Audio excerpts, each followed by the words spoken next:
რუსეთმა კვლავ იგრძნო საკუთარ ტერიტორიაზე იმ ომის სიმძიმე, რომელიც ვლადიმერ პუტინმა უკრაინაში გადაიტანა. ბოლო საათებში უკრაინულმა დრონებმა დაარტყეს რუსეთის ლოგისტიკის მნიშვნელოვან ობიექტებს ოკუპირებულ ყირიმში, კერჩის სრუტეში, პორტ-კავკასში. ასევე სათვავის მომარაგების სტრუქტურებს, რომლებიც მოსკოვის ჯარებს, ტექნიკას, ბორნებსა და სამხედრო მარშრუტებს ამარაგებს. თავდასხმა ერთი აფეთქებით არ შემოიფარგლა. უკრაინამ სამიზნე დაიღო ნავთობის საცავები, საზღვაო ტერმინალები, საჰაერო თავდაცვის სისტემები და მარშრუტები, რომლებიც ოკუპაციის შენარჩუნებისთვის გამოიყენება. შედეგად, სტრატეგიულ ობიექტებზე კვამლი აიწია, ბარჟები დაზიანდა, ყირიმში სამოქალაქო პირებისთვის საცვალის გატიდვა შეჩერდა და კრემლი ცდილობს სიტუაციის კონტროლს. პრობლემა უკვე სამხედრო სფეროს გასცდა და ოკუპირებულ ტერიტორიაზე მცხოვრები ჩვეულებრივი ადამიანების ცხოვრებასაც შეეხო. ზელენსკიმ ასეთი ტიპის შეტევა შორეული მოქმედების სანქციად მოიხსენია, მაშინ როცა მოსკოვი ცდილობს ჩააქროს ხანძრები, გადაამისამართოს სატვირთოები და დაიცვას ხიდები, რომლებიც უკვე მუდმივ სამიზნედ იქცა. ომი, რომელიც პუტინს წარმოედგინა, რომ სახლიდან შორს შეინარჩუნებდა, ახლა ყოველდღიური ზეწოლის სახით ბრუნდება ნავთობ გადამამუშავებელ ქარხნებზე, საცხობებზე, რადარებსა და მომარაგების დერეფნებზე. რა დააზიანა უკრაინამ ასეთი მნიშვნელოვანი? რატომ გახდა ყირიმი პუტინზე ზეწოლის ცენტრი? როგორ აპირებს მოსკოვი ოკუპაციის შენარჩუნებას საწვავის გარეშე? ყველაფერს ახლავე გეტყვი. თუ მოგწონს ასეთი პირდაპირი და ზედმეტი საუბრის გარეშე კონტენტი, გამოიწერე არხი, რადგან აქ ყოველდღე ასეთ ვიდეოებს ნახავ. ბარჟები და მარშრუტები იწყებენ ჩავარდნას. უკრაინის შეტევა მიზნად ისახავდა იმ სტრუქტურას, რომელიც ოკუპირებულ ყირიმს რუსეთთან აკავშირებს. 2026 წლის 21 ივნისის გამთენიისას უკრაინულმა ძალებმა შორ მანძილზე იერიშები მიიტანეს ობიექტებზე ყირიმის ხიდის მიმდებარე ტერიტორიაზე, კერჩის სრუტეში და ასევე რუსეთის მხარეს, კრასნოდარის რეგიონში. ოპერაციაში მონაწილეობდნენ უკრაინის უსაფრთხოების სამსახურთან დაკავშირებული დანაყოფები, უპილოტო სისტემების ძალები, სამხედრო დაზვერვა და სპეციალური დანიშნულების ძალები. სამიზნეების არჩევა მიუთითებს, რომ კიევი მხოლოდ ვიზუალური ეფექტის მოხდენას არ ცდილობდა. მიზანი იყო საწვავის მიწოდების შეწყვეტა, სამხედრო ტრანსპორტის დაგვიანება და რუსეთის იძულება მეტი რესურსი დაეხარჯა რეგიონის დასაცავად, რომელიც ოკუპაციის სიმბოლოდ იქცა. ქერჩში დრონებმა ნავთობის რეზერვუარები დააზიანეს ტესტ ტერმინალ 1-ში. ეს ობიექტი მდებარეობს ყირიმის ხიდთან ახლოს და პირდაპირ კავშირშია ბარჟების ოპერაციასთან, რომლებიც გადადიან ოკუპირებულ ყირიმსა და რუსეთის მხარეს შორის.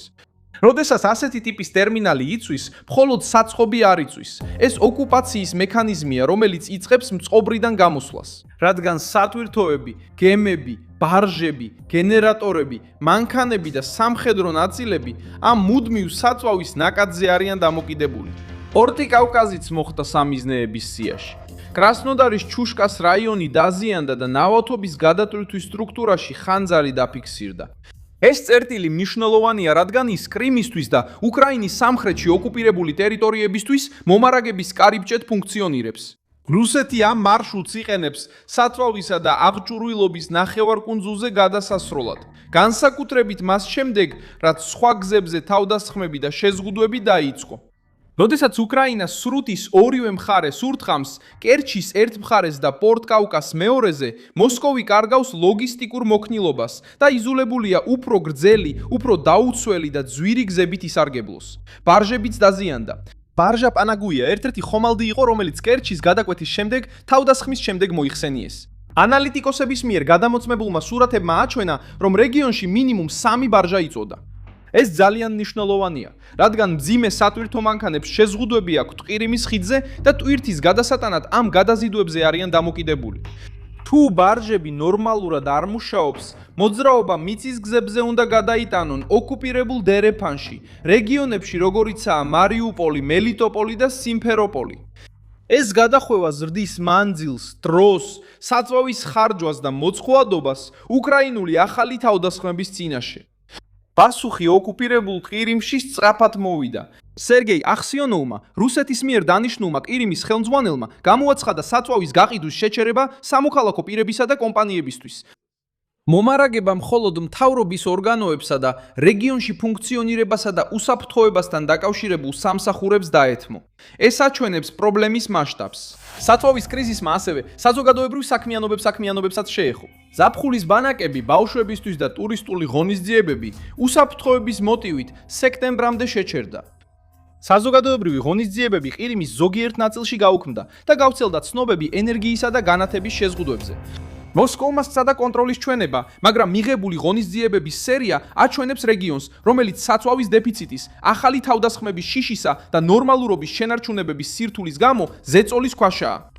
ყირიმი, რომელსაც ვლადიმერ პუტინი ანექსიის შემდეგ პოლიტიკურ ვიტრინად იყენებს, ახლა სუსტი წერტილის, ძვირადღირებული და სულ უფრო რთულად დასაცავი ტერიტორიის შთაბეჭდილებას ტოვებს. უკრაინამ ასევე რუსული საჰაერო თავდაცვა ამოიღო სამიზნეში. უკრაინის სამხედრო ხელისუფლებამ განაცხადა, რომ ყირიმის ხიდის რეგიონში დაზიანდა S-400 სისტემების 4 რადარი და 2 ფანცირის სისტემა. სხვა რადარები, როგორიცაა კასტა-2, IE-2 და ნებუ-U, ასევე დასახელდა სამიზნეებად. ეს ნაწილი გადამწყვეტია, რადგან საჰაერო თავდაცვა ფარივით იცავს საწყობებს, ხიდებს, პორტებს და გზებს. როდესაც კიევი ზუსტად უთხრამს რადარებს და გადაჭერის სისტემებს, ის ხსნის გზას ახალი დრონების ტალღებისთვის და ზრდის რუსეთის ხარჯებს თითოეული მარშრუტის კილომეტრის დასაცავად. პუტინის პრობლემა ისაა, რომ რუსეთს ერთდროულად ბევრი წერტილის დაცვა უწევს. ნავთობგადამამუშავებელი ქარხნები, საწვავის აუზები, ხიდები, საზღვაო ტერმინალები, ბარჟები, კონვოები, გზები და რადარები სამიზნეებად იქცა. ყველაფრის დასაცავად მოსკოვს უწევს გადაადგილოს ადამიანები, საბრძოლო მასალა, საზენიტო ქვემეხები, გადაჭერის ჯგუფები და აღჭურვილობა, რომელიც სხვა ფრონტებზე შეიძლებოდა ყოფილიყო. სწორედ აქ უკრაინული ზეწოლა ძლიერდება. ზელენსკიმ ტონი გაამკაცა, როცა განაცხადა, რომ ომი უნდა დაბრუნდეს იმ ქვეყნის ტერიტორიაზე, რომელმაც აგრესია დაიწყო. ეს ფრაზა აჩვენებს უკრაინული კამპანიის ლოგიკას. რუსეთი ყოველდღე ესხმის თავს უკრაინულ ქალაქებს. ამიტომ კიევმა გადაწყვიტა გააფართოვოს პასუხი იმ სტრუქტურაზე, რომელიც ომს ამარაგებს. მესიჯი მკაცრია მოსკოვისთვის. თუ რუსეთი ჯიუტად აგრძელებს ომს, უკრაინა შეეცდება გადაიტანოს ხარგი რუსეთის შიგნით და ოკუპირებულ ტერიტორიებზე. უკრაინის შესაძლებლობებიც გაიზარდა. ზელენსკიმ განაცხადა, რომ უკრაინის ახალმა დრონებმა უკვე დააზიანეს ნავთობგადამამუშავებელი ინფრასტრუქტურა. შილმენის რეგიონი, რომელიც 2000 კილომეტრზე მეტ მანძილზეა და ახალი ვერსიები 3000 კილომეტრზე მეტს დაფარავს. ეს ინფორმაცია ცვლის კონფლიქტის აღქმას. ადრე რუსეთი ტერიტორიულ სიღრმეზე აკეთებდა სტავკას, როგორც დაცვაზე. ეხლა ქარხნები, ნავთობგადამამუშავებელი და საწყობები, რომლებიც საზღვიდან შორს არიან, რისკის გათვლაში შედიან. მოსკოვს აღარ შეუძლია მხოლოდ ფრონტის ხაზზე იყუროს. საჭიროა მთელ რუკას შეხედოს. მოსკოვმაც იგრძნო ბოლოდროინდელი თავდასხმები რუსეთის დედაქალაქის ნავთობგადამამუშავებელზე. მოსკოვში გაზპრომ ნეფტის ობიექტი ივნისში 1-ზე მეტჯერ დაზიანდა, რამაც მნიშვნელოვანი ზიანი მიაყენა გადამამუშავებელი ინფრასტრუქტურას. ეს პირდაპირ გავლენას ახდენს, რადგან ნავთობგადამამუშავებელი საწარმო დედაქალაქის რეგიონს ბენზინით, დიზელით და სხვა ნავთობპროდუქტებით ამარაგებს. კრემლმა რეაგირება სცადა და ტემპერატურის დაწევა მოინდომა. პრესპიკერმა დმიტრი პესკოვმა განაცხადა, რომ მთავრობა და ნავთობკომპანიები მუშაობენ შეფერხებების აღმოსაფხვრელად. ვიცე-პრემიერმა ალექსანდრ ნოვაკმაც გამართა შეხვედრა ოფიციალურ პირებთან და მწარმოებლებთან, რათა შიდა ბაზრის სტაბილურობის საკითხი განეხილა. მიუხედავად ამისა, მონაცემები რეალურ ზეწოლას აჩვენებს. რუსეთში ბენზინის წარმოება დაახლოებით 25%-ით შემცირდა, თუ შევადარებთ 2025 წლის ივნისის საშუალო დღიურ მაჩვენებელს. ამავე დროს, ნავთობპროდუქტების საზღვაო ექსპორტი ივნისის პირველ ნახევარში 15%-ით შემცირდა. ენერგეტიკული ძალისთვის ასეთი ვარდნა საშიში ნიშანია. შეფერხებები მხოლოდ ყირიმში არ დარჩენილა. რუსეთის რეგიონებში, როგორიცაა ლიპეცკი, როსტოვი, ტატარეთი, ვორონეჟი, კაბაროვსკი და ირკუტსკი, დაფიქსირდა საწვავის მიწოდების პრობლემები, ან ზოგიერთი ტიპის ბენზინისა და დიზელის დეფიციტი. მოსკოვში ზოგიერთ ბენზინგასამართ სადგურზე გარკვეული სახის საწვავი არ იყო ხელმისაწვდომი, მიუხედავად იმისა, რომ ხელისუფლება ცდილობდა დაემტკიცებინა, ვითომ სიტუაცია კონტროლს ექვემდებარებოდა. ომი, რომელსაც კრემლი ცდილობდა შორეულ და კონტროლირებად მოვლენად წარმოეჩინა, უკვე რეალურ გავლენას ახდენს რუსეთის შიდა ბაზარზე. კიევი მხოლოდ ფრონტის ხაზზე რუსულ სამხედრო ძალას კი არ ებრძვის, არამედ ცდილობს მოჭრას ის, რაც ამ ძალას ამოძრავებს. საწვავის გარეშე სატვირთო მანქანა ჩერდება, ბორნის გარეშე ტვირთი იგვიანებს, რადარის გარეშე თავდაცვაში ხვრელი ჩნდება. როდესაც ნავთობგადამამუშავებელი ქარხანა სრულად არ მუშაობს, ზეწოლა შიდა ბაზარზე გადადის. მოსკოვზე ზეწოლა მას უფრო დიდ კამპანიაში ერთ-ერთ ნაწილად აქცევს, რომლის მიზანიცაა ოკუპირებული ყირიმის იზოლაცია და ოკუპაციის ფასის გაზრდა.